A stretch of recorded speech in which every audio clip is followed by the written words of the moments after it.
Our movie begins with a kid named Will Stanton. Christmas break just started at school, but Will wasn't super stoked to celebrate with his huge family. As he left school, he spotted this gorgeous girl in a red scarf and totally fell for her at first sight. He somehow managed to hop on the bus, and pretty soon, she got on too. Will's brothers were giving him a hard time on the bus about how shy he was and how he didn't have any friends. His little sister Gwen told him to go talk to her before she got off the bus. But bad luck. The girl got off at the very next stop, leaving her scarf behind on the bus. Will picked it up, but before he could give it back, the bus took off. Then, as Will and his siblings were heading home, a guy named Leon suddenly stopped his car in front of them. Leon worked for the town's royal mistress, Miss Graythorne. He invited Will and his family to a Christmas party at the royal palace. When Will finally got home, he saw that his older brother Max was also home for the holidays. Max had taken over Will's room, so Will had to sleep in the storeroom. All in all, Will had 5 older brothers and 1 younger sister. His dad, John, seemed a bit of a free spirit, and he'd gotten a lecturer job in town, which is why they were living there. His mom was a housewife who loved her big family a lot. That night, everyone sat down for dinner, and John asked Max where he was going for graduation. And after that, all the boys at the dinner table started making fun of Will because he hadn't talked to the girl on the bus. The next day, 2 farmers named Dawson and George brought a Christmas tree for their family. They were really happy to see Will and wished him a happy birthday. Then they said a storm was coming tonight, even though the sky outside was perfectly clear. Later, Will's family gave him a ton of presents. Everyone else's gifts were pretty lame, but Will was super excited about Gwen's gift because she was the only one who actually put some thought into it. Will opened the box, and inside was a beautiful watch. Gwen herself tied it on his wrist and told him to make a wish. Will wished that it would snow there. That night, Will woke up and saw that it was snowing, which made him really happy. But it was so cold he had to close the windows. Suddenly, his hands got so strong that even with a gentle touch, the windows almost shattered. The next day, Will was at a bus stop when he saw a bunch of crows land on a nearby tree. The bus arrived soon, and Will got on and went to the mall. He was actually there to buy a Christmas gift for Gwen. He quickly found a beautiful pendant and bought it for her. As Will was about to leave the mall, 2 police officers suddenly grabbed him. They accused him of stealing the pendant and took him in for questioning. When they got to a room, Will realized something was off. The lights kept flickering, and the police officer's appearance kept changing. The officers told him to give them information about the signs, but Will had no idea what these signs were. Suddenly, the police officers revealed their true forms and tried to attack Will, but he easily pushed them away and ran. That's when he first realized his strength. Both police officers were now hot on his heels, but he managed to escape their grasp. He still couldn't figure out what was happening or why these people were after him. Will tried to tell his dad that weird stuff was happening to him, but his dad and the rest of his family didn't pay attention. That evening, Will and his family went to the royal palace for the Christmas party. Those same 2 farmers came up to Will and asked if he was having fun. Will suddenly spotted the girl from the bus, but then James came over and started talking to her. Seeing this made Will really mad, and he grabbed his coat and started to leave. Meanwhile, we see Leon and Miss Graythorne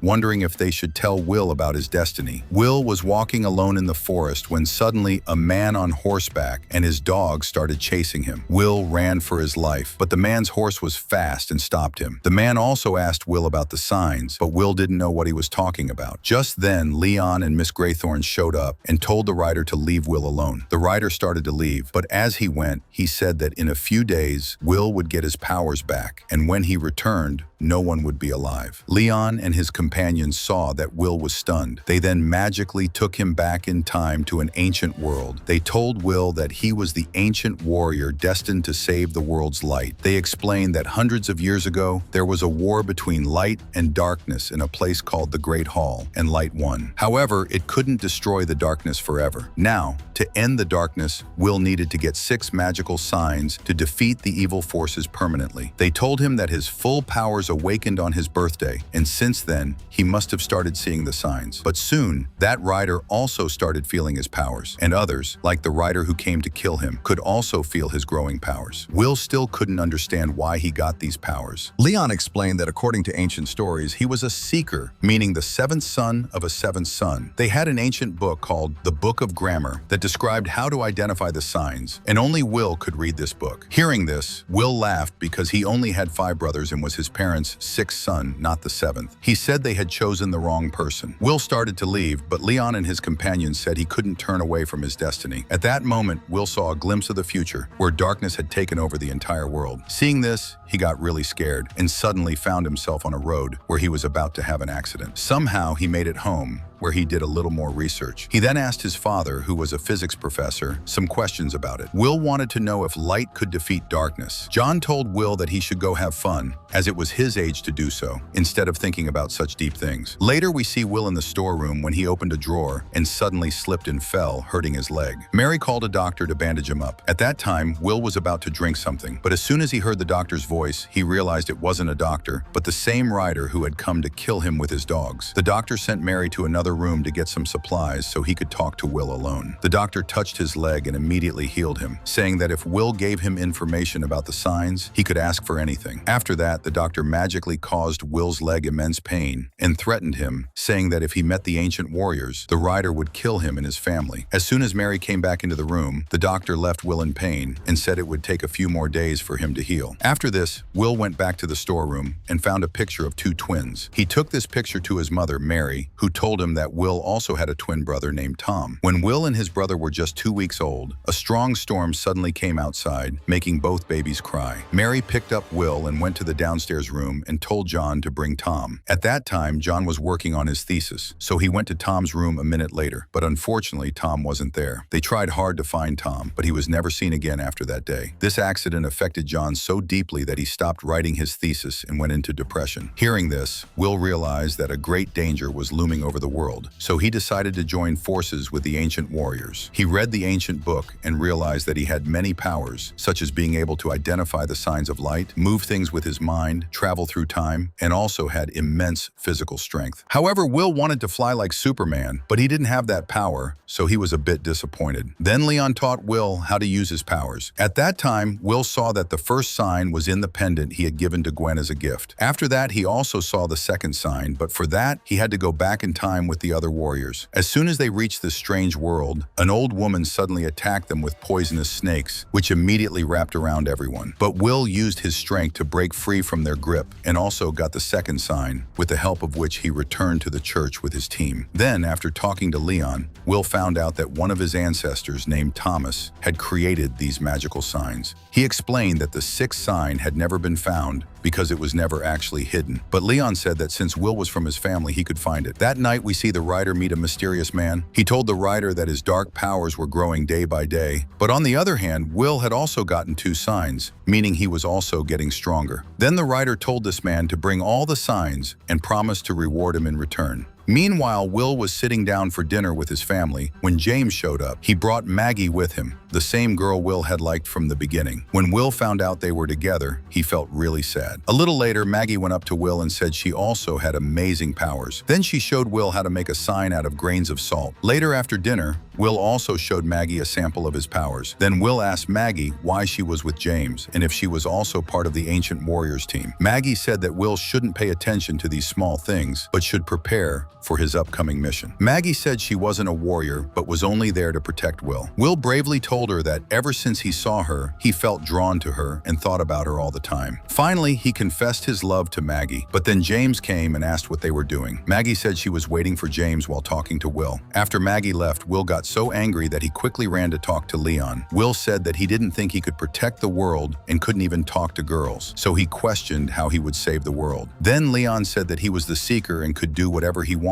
Leon also explained to him that he had his whole life to get girls, but for now he should focus on the task at hand, or there wouldn't be a world left. Will came out of the palace and started shouting in anger, which caused the nearby trees to catch fire. When Miss Graythorne saw all this, she scolded Leon, asking him why he didn't listen to what Will was feeling. After all, he was just a boy. A little later, Gwen followed Will to the royal palace. Gwen asked him if he was okay, and Will said that everything was fine and not to worry. But then he noticed the clouds in the sky and realized he was about to get the third sign. He took Gwen's hand and time traveled to a village where some people were fighting. Will and Gwen were dodging soldiers when Will suddenly saw a sign hidden in a shield. He then chased the shield-wielding soldier with Gwen and reached a boat. Will picked up the shield when suddenly a huge man grabbed him. He picked Will up and threw him into the water, and then he was about to attack Will when he noticed Will's watch. Finally, the man agreed to give Will his shield in exchange for the watch. Soon, Will got the third sign and finally time traveled back home with Gwen. Then Will explained to Gwen not to tell anyone about what happened, and then Leon scolded him because he had used his powers. Leon said that he should save his powers for the coming war. Anyway, then Leon apologized to Will for scolding him earlier and promised to be his protector from now on. Finally, when Will got home, he saw that Max was waiting for him. Max said he was going to stay home for a few more weeks, but Will didn't pay attention to him. Then Max grabbed Will by the collar and started speaking in a strange voice. Actually, at this moment, he was under the writer's control. At the same time, Will felt the fourth sign. So this time, he time traveled with Max to a certain place. Max suddenly attacked Will and threatened to kill him, demanding all the information about the signs. Will said that he knew Max had dropped out of college because he failed his exams. Will explained to him that his family wouldn't say anything about him dropping out of college. Will encouraged Max to be free of all his fears so that the writer couldn't control him. But when this trick didn't work either, Will punched Max, knocking him unconscious. After that, he got the fourth sign and brought Will back to his world. Sometime later, when Max woke up, Will said that he had fallen and passed out. Then the next morning, they saw that a snowstorm had covered the entire city. This also greatly affected traffic, water, and electricity services. Then Miss Graythorne invited John and his entire family to stay at the royal palace to protect them from the snowstorm. Meanwhile, it's revealed that Maggie was working with the writer. She was a witch who was helping the writer to get the power of eternal youth. Now, the writer told Maggie that Will had 4 signs, and she needed to steal them from Will as soon as possible. Meanwhile, Leon told Will to meet him at the Great Hall after getting the 5th sign. But Will was still not interested in it because even if he got the 5th sign, they still didn't know what the 6th sign was. But Leon was sure that Will would defeat the writer and save this world from the reign of darkness. In a short time, Maggie met Will at the royal palace and demanded the signs from him. Will was about to give her the signs when he suddenly noticed the 5th sign and, risking his life, he also got that 5th sign. And now he flat out refused to give Maggie any signs. Now Maggie couldn't get the signs, so the writer broke his promise, causing Maggie to suddenly turn into an old woman and drown in the river. Meanwhile, the writer's powers had also grown significantly, so he was causing problems in the city. Anyway, on the other hand, Will reached the Great Hall with the other warriors. The law there was that the writer was not allowed to enter without an invitation. Suddenly, they heard Will's father's voice outside the door, telling them to open it. The warriors stopped him, but then Gwen's voice came and said that one of their brothers was badly injured. Then he heard Mary's pleas for help, so Will, moved by emotion, immediately opened the door. Actually, the writer was tricking Will by imitating his family's voices. As soon as the writer entered, his dark energy covered all the light there. Now, the ancient warriors tried to attack him, but he was too powerful, so he quickly defeated everyone and plunged them into darkness. Now he had to face Will. He attacked Will and asked him where his family and friends were in his time of trouble. Finally, the writer told him that he was just a child and should not even think about saving the whole world. Then the writer showed him a magical sphere inside which his twin brother, Tom, was imprisoned. It was then revealed that the writer had abducted Tom 14 years ago because he thought Tom was the seeker. Now the writer threw this sphere into the water of the Great Hall. Will tried to find his brother, but it was very dark there. Finally, the writer threw Will into a dark cloud as well and left the Great Hall. He then set out to spread darkness and conquer the entire world. Meanwhile, going into the dark cloud,